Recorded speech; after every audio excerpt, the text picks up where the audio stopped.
Caitlin Clark, please leave this league and let it crumble. Please, this league. I think the refs had a lot to do with that. It was a build-up for a couple of years now of them just not protecting, the star player of the WNBA. And so at the end of the day, I'm going to protect my teammates. That's what I... The outrage is growing louder by the day. Frustration has reached a fever pitch, and conversations that once seemed unthinkable are now dominating social media and sports forums alike. Fans of Caitlin Clark have reached their breaking point, and they're no longer holding back. Their message is clear.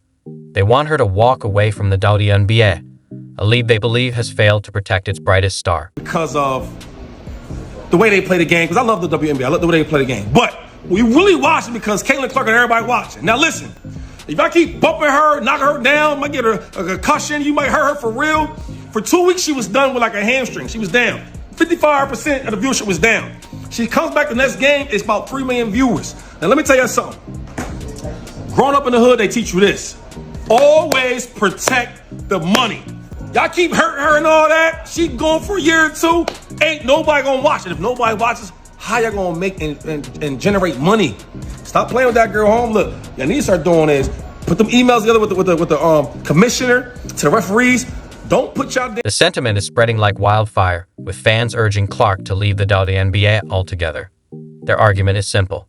If the league continues to allow on-court aggression against her without consequence, then it's time for her to prioritize her own well-being and pursue a league or another venture that will actively protect and respect her talent. Go play basketball somewhere else. Your fans will follow you. We will follow you wherever you go. But let this shit crumble and burn to the fucking ground, man. Let the viewership drop below 50%. Let them lose hundreds of millions of dollars again, man. Let them go back into fucking irrelevancy. Nobody giving a damn about none of these. Sophie Cunningham, the player now widely seen as Caitlin Clark's on-court enforcer, has finally broken her silence, and her explanation speaks volumes. Her words lay bare the deeper issues within the WNBA's treatment of its brightest star. This is no longer just about basketball. It's about a league that has lost sight of its values and failed to protect what matters most. Focus on hitting my shots, making sure I'm executing the schemes right. I'm not focused on the extracurricular activities. And you know what? During that, it was just part of the game. I think the refs had a lot to do with that. It was a build-up for a couple of years now of them just not protecting, the star player of the WNBA. And so at the end of the day, I'm going to protect my teammates. That's what I do. And I'm a team player. So what should have been a routine Tuesday night matchup between the Indiana Fever and the Connecticut Sun turned into yet another troubling chapter in Caitlin Clark's ongoing ordeal, targeted on the court once again, while the WNBA looks the other way. Y'all literally been beating this girl up, pushing her on the floor, pulling her hair, poking her in the eye. You hear me? That's dangerous, bro. Because y'all mad because she pulling up threes in your face and then talking her smack like she should. Everybody else do it, so what's different? Y'all be picking and choosing who y'all want to pick y'all battles with, bro. That's just people. JCS Sheldon poked Caitlin Clark in the eye. As she was still reeling from the pain, Marina Mabry shoved her to the ground. Yet, in a baffling display of officiating, it was Clark who received a technical foul, cited for unsportsmanlike conduct. Let that sink in.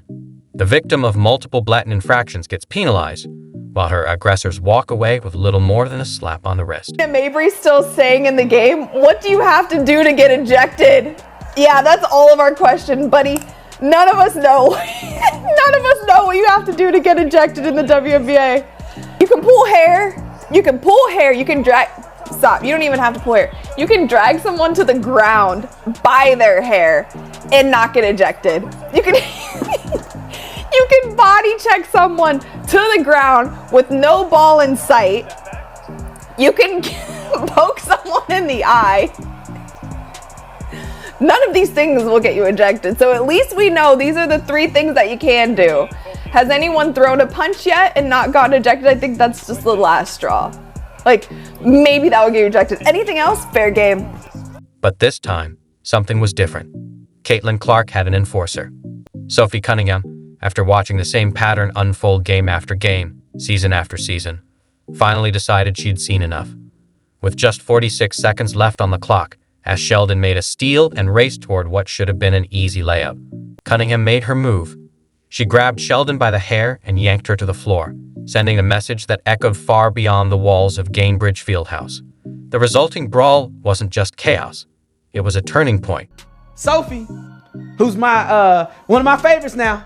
She's become one of my favorite WNBA players. I'm gonna watch her too, like I watch Caitlin. Look at what she did. And people may not say that this was in response or whatever the case may be, but I feel like Sophie is like, you want to play? We can play. I want to play the clip of her with the girl. And your girl Sophie. Wilson had it knocked away. Good hands by Allen. And Sheldon comes up with the steal. Watch it. Going coast to coast. What's up there? And here's we got another. Break here as J.C. Sheldon goes Don't let the blonde hair and the high heels fool you. It was a hard foul. If you're enjoying this, don't forget to subscribe. What happened next was nothing short of unprecedented in WNBA history. Within just 24 hours, Sophie Cunningham's TikTok following skyrocketed from under 400,000 to over 1.2 million. Her Instagram saw a surge of more than 800,000 new followers. But this wasn't just support, it was a full-blown celebration. Fans crowned her the enforcer, flooding social media with praise and buying out her jerseys until they were marked unavailable until July 8th. This wasn't just a viral moment, it was a cultural flashpoint, proof of just how starved fans are for someone, anyone, willing to stand up and fight for Caitlin Clark. Surprised about this. Sophie Cunningham's jersey sales just passed Caitlin Clark's after she goes viral overnight for protecting Caitlin Clark in a game where she got fined $400, which Caitlin Clark apparently is paying for. But yeah, we found our new queen. When Sophie Cunningham finally spoke to the media, she didn't hold back. It's been building up for a couple of years now, just not protecting the star player of the WNBA, she said. At the end of the day, I'm going to protect my teammates. That's what I do. Cunningham wasn't just reacting to one moment. She was calling out a long-standing failure by league officials to protect Caitlin Clark, and numbers back it up. Clark has transformed the league's visibility, with Fever games averaging 16,084 fans, nearly double the 8,552 average for other matchups. That's not just a stat. It's the difference between growth and stagnation. Had a lot to do with that. It was a build-up for a couple of years now of them just not protecting, the star player of the WNBA. And so at the end of the day, I'm going to protect my teammates. That's what I do. And I'm a team player. So that is what Sophie Cunningham was in Phoenix. It is what Marina Mabry is. It is what, to an extent, Alyssa Thomas is. And you better believe, there are players in the Fever team that are soft. And I'll say this, where it's very rare in sports that the guard is the enforcer. Everyone's like, oh, Caitlin needs to stand up for herself. And I'm like, one, she does, but two, she's a small guard.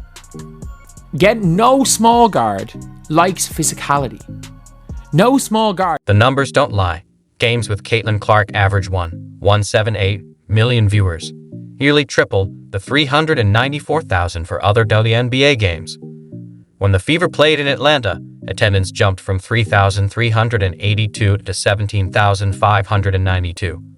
In Washington, it soared from 4,988 to 20,522. But this isn't just about numbers or tough defense. It's about a pattern of targeted harassment that would never be tolerated in any other pro league. And instead of protecting their star, the WNBA fined Sophie Cunningham for standing up. Rebecca Logo, who studied every rookie class for 27 seasons, confirms it. Clark is being defended differently than any rookie before her. This isn't opinion, it's fact.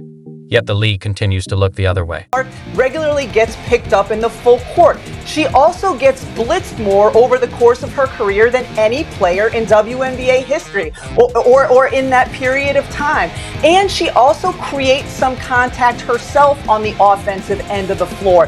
She is very difficult to officiate because of all of the contact that's happening around her all of the time. That being said, I was in contact with a number of WNBA coaches yesterday about this topic of the officiating in the WNBA, and all of them said it needs to get better. Specifically, the consistency, not only from one game to the next, but the consistency within a game. One coach told me, we tell our players to be as physical as they can possibly be for 40 minutes because we know for 38 of them, they're pretty much going to get away with it. So I think everybody would like to see years. would I thought I would feel compelled to turn on that WNBA game that's going on at the same time and find myself watching it and yelling, "Drag her ass," as Sophie Cunningham is tackling Sheldon to the floor.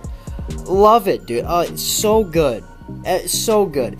The WNBA has needed, and the Fever more specifically, but just in general, the WNBA has needed a Sophie Cunningham so badly. And for the record, every single team needs a Sophie Cunningham. Every team that has, their star player, their top guy, gal, whatever, you need someone on the team that when they get messed with, you put that person, whoever messed with them, on their ass. Every time. Every single team.